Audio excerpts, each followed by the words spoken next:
Hello, I'm Rose, and today I hope to explain to you how Autism Speaks does not speak for autistic people. Oh my god, you're so pretty, you can't be autistic.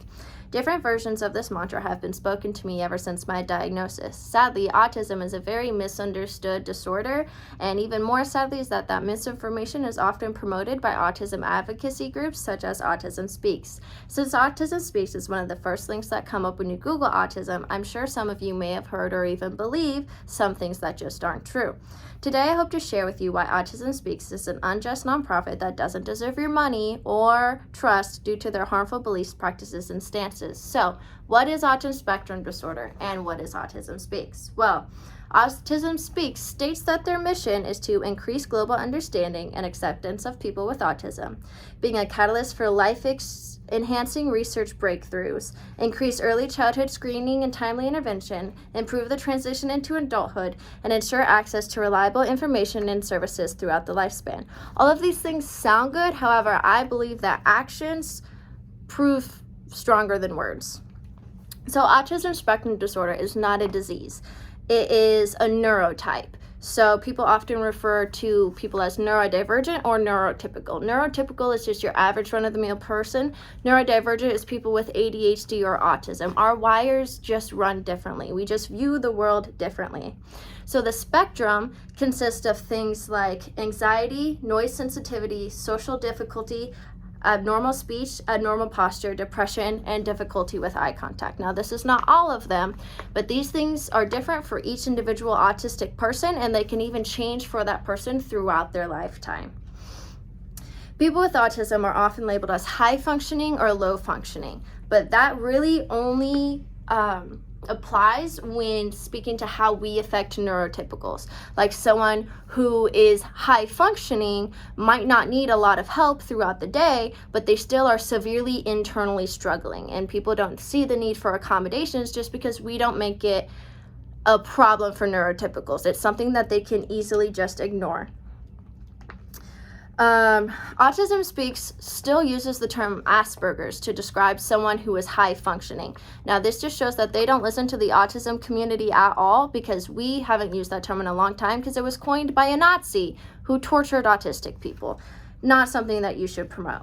Now, understanding that autism is literally how a brain functions, it's understandable that you can't train out autism, but sadly, Autism Speaks still promotes the use of ABA therapy. Now, ABA therapy is applied behavioral analysis. Let's just start out with a quote from the founder of ABA therapy. You start pretty much from scratch when you work with an autistic child. You have a person in the physical sense, you have hair, nose, and a mouth, but they are not a person in the psychological sense. One way to look at the job of helping autistic kids is to see it as a matter of constructing a person. You have raw materials, but you have to build the person. This is from Ivar Lovelace, again, the person who founded ABA. Why would Autism Speaks promote something that the literal founder admitted that he does not view people as autism as people? I just truly don't understand that part. So ABA training is just to get you to act neurotypical. It doesn't help with your autism at all, because autism isn't something that can be cured, and it uses rewards versus punishments. Let's think about that. You are punished for not reaching a goal because of your literal disability. Kids lose recess, kids lose extra lunchtime, kids don't get rewards if they can't do something because of their literal disability. Now, pushing through autism is called masking, and masking is just when you act neurotypical, and it's extremely harmful physically and mentally for people with autism. And in fact, masking often leads to burnout, which is your support needs get a lot worse, and you will in fact forget how to do certain things. You will age regress in some form of speaking. So one of the easiest ways to gather information is through videos, documentaries, PSAs, or ads. And since Autism Speaks knows this, many of the videos that they've produced are incredibly worrisome. Now, all of their videos are from a neurotypical perspective. In fact, all of Autism Speaks is from a neurotypical perspective. They don't have any autism members on their board of directors, okay? So in 2009, they aired a film called I Am Autism at the annual World Focus Autism event. Here's some quotes. I am autism. I am visible in children, but if I can help it, I am invisible to you until it's too late. I know where you live, and I live there too. I know no morality, and I speak your language fluidly. I work faster than pediatric AIDS, cancer, and diabetes combined. And if you are happily married, I will make sure your marriage fails. Your money will fall into my hands, and I will bankrupt you for your own self-gain. This is some of the phrases used in the first 51 seconds of this 3.5-minute long video, while displaying pictures of what are assumedly autism children. And this is spoken like if it's a horror movie. Now imagine being a child in this audience, knowing that you're different, knowing that your life is difficult, and seeing this, and seeing that you are the reason your parents are divorced. Imagine you Google, you just got your diagnosis, and you look up autism, and this is what comes up. The first thing you hear about autism, this is what comes up. They have another video called Everyday Autism, where a mother describes sitting in her car with her autistic daughter in the back seat. The autistic daughter was 8 at the time, I believe. And she is explaining how she wanted to drive her daughter off of the George Washington Bridge and kill her. She is telling this to the camera in front of her daughter, who can hear her.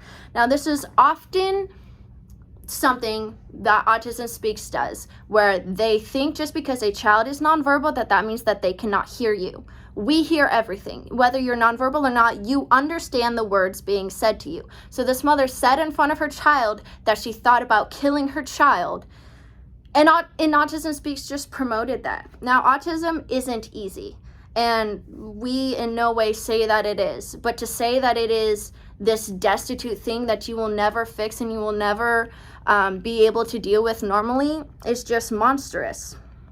Now, I discussed that their Autism Speaks actions should speak louder than words. However, it does not increase understanding or acceptance by making children with autism out to be literal villains. People who work for Autism Speaks left to fund their own research organizations because they were displeased with Autism Speaks' progress in research. If they tried to improve transitions into adulthood, they would teach you how to properly accommodate for yourself instead of trying to train you to act normal. Due to the fact that until 2015, they still said that vaccines may have a link to autism, they honestly don't promote any reliable information. In my opinion, a nonprofit that reported $58 million in revenue in 2015 alone should be held to a much higher standard than it is.